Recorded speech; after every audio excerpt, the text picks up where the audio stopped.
Hai semuanya, ketemu lagi bareng Mihu di sini.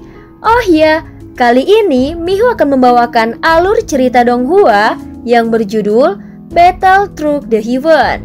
Mihu mengingatkan sekali lagi ya bahwa konten ini full spoiler. Tanpa lama-lama lagi, yuk langsung aja kita masuk ke isi ceritanya.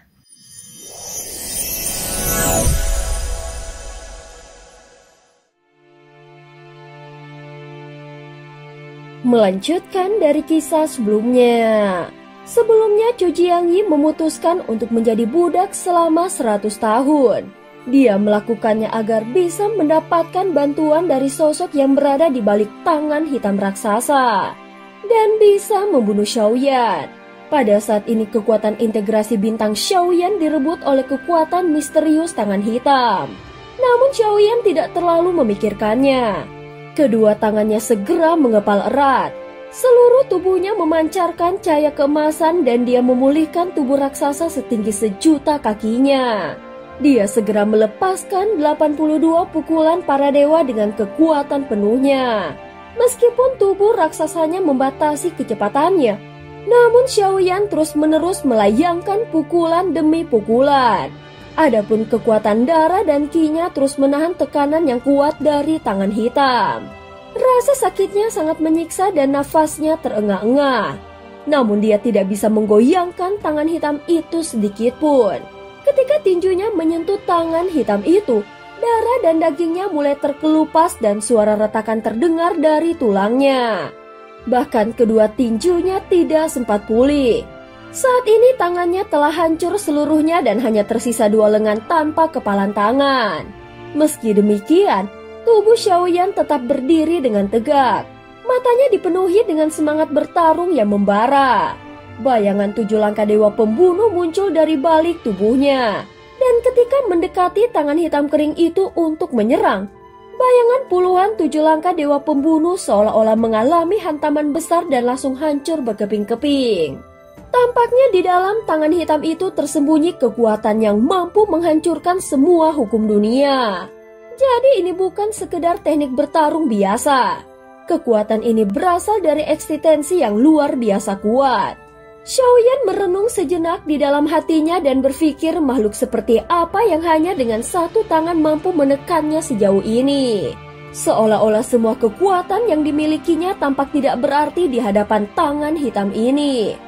Namun dia tidak menyerah. Ki dan darahnya kembali meledak. Kemudian kepalan tangannya yang hancur perlahan terbentuk kembali. Dari tubuhnya terpancar tekad dan perlawanan yang kuat. Katakan siapa namamu?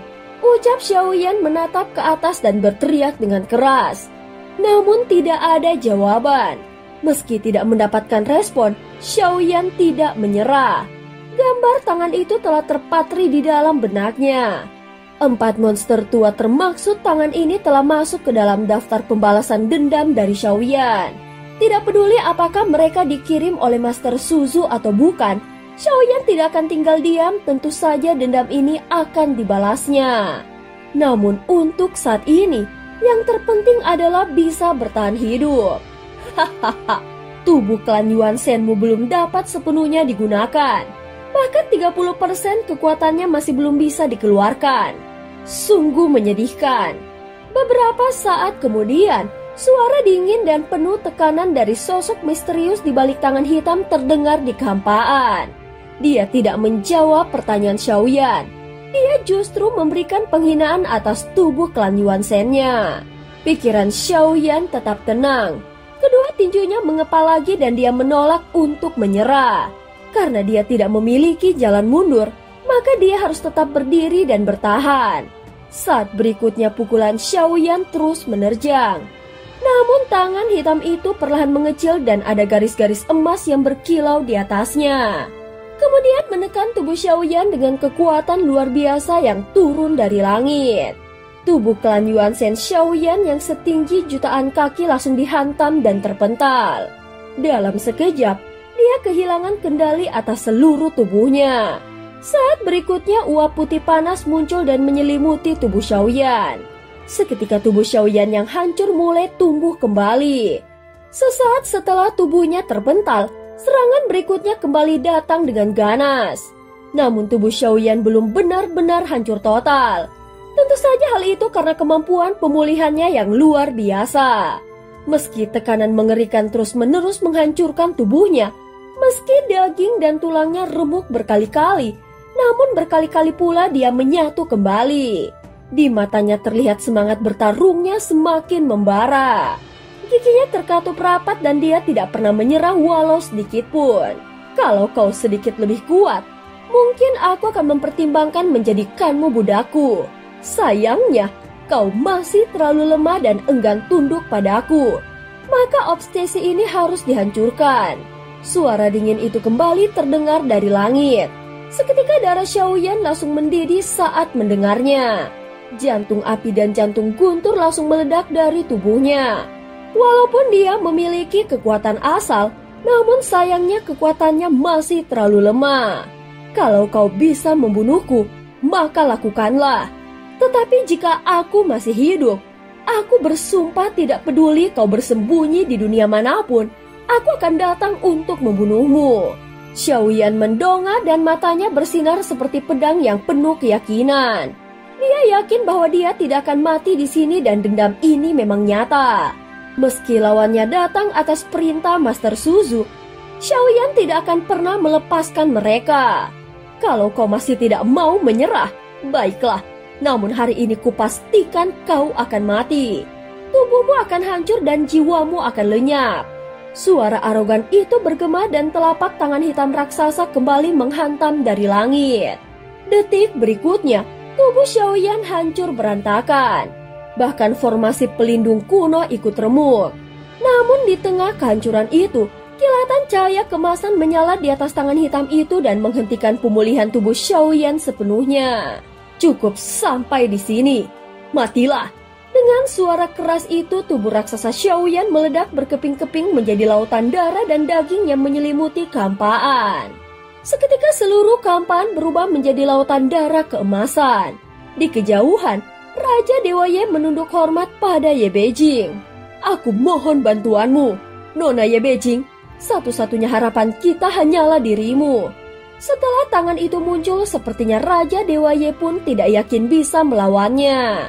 Namun Ye Beijing hanya menyipitkan matanya seolah masih dapat melihat sisa-sisa aura hidup Xiaoyan sehingga wajahnya tetap tenang dan tidak ada tanda-tanda kepanikan. Dia belum mati. Selama keyakinannya belum padam, dia tidak akan mati. Raja Dewa Ye menunjukkan senyum getir saat mendengarnya. Dia merasakan aura hidup Xiaoyan telah menghilang. Namun Ye Beijing tampak penuh keyakinan.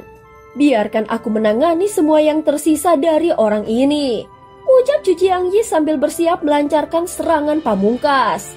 Baiklah, dia sudah mati. Suara dari dalam pusaran kehampaan bergema. Saat berikutnya, tangan hitam itu mulai ditarik kembali. Kali ini apakah dia benar-benar sudah mati? Mungkin saja meski tubuhnya telah hancur, dia mungkin masih memiliki kekuatan untuk bangkit kembali. Dan wanita itu, benarkah dia membiarkan hal ini begitu saja? Tiga monster tua berdiskusi perlahan. Namun mereka semua hanya berdiri diam dan menonton. Bagaimanapun, pertarungan ini sudah jauh melampaui kekuatan mereka. Namun tiba-tiba semua darah dan daging yang tersebar mulai naik ke atas, lalu bergabung dan membentuk sebuah sosok. Kemudian gelombang energi yang luar biasa meledak dari sosok tersebut. Saat energi itu menyebar, jantung semua orang termasuk Zhu Jiangyi dan tiga monster tua berdegup keras. Betapa kuatnya! Aura ini bahkan melampaui tingkat kelima. Sial, dia telah menyembunyikan kekuatannya. Zhu Jiangyi merasakan seolah ada tangan tak terlihat yang mencekik lehernya dengan keras sehingga dia tidak bisa bernafas. Aku sudah mengatakan jika aku tidak mati, maka aku akan mengejarmu sampai kau mati. Sekarang kau harus membayar semuanya, teriak Xiaoyan. Dalam sekejap kekuatan besar meledak dari tubuhnya, sama seperti saat dia melawan jiwa Master Suzu. Saat melihat tubuh Xiaoyan perlahan terbentuk kembali, wajah Ye Beijing pun akhirnya menunjukkan ekspresi kegembiraan. Tangannya bahkan menutup wajahnya yang memerah karena haru. Raja Dewa Ye yang berada di sekitarnya hanya bisa menatap penuh tanda tanya dan tidak mengerti apa yang membuat Ye Beijing begitu tersentuh. Saat ini tubuh Xiaoyan kembali terbentuk dengan kecepatan tinggi. Tiba-tiba seolah dia menggenggam kehampaan itu sendiri. Ruang hampa di sekelilingnya segera runtuh dan kekuatan besar terkumpul di telapak tangannya. Ini merupakan kekuatan warisan terakhir dari pemilik jiwa ilusi sebelumnya. Pedang Dewa Void, hukum penyesalan. Xiaoyan menggenggam pedang Dewa Void, sebuah senjata yang tampak seperti ada namun tiada dan terbuat dari kehampaan murni. Kemudian dia mengarahkannya langsung ke tangan hitam yang sedang mundur itu. Sambil mengayunkan senjata itu, Xiaoyan berteriak dengan keras. "Hancurlah!" teriak Xiaoyan. Dan cerita pun berakhir. Terima kasih udah dengerin Mihu dari awal sampai akhir ya. Please jangan lupa untuk like, comment, and subscribe. Sampai jumpa.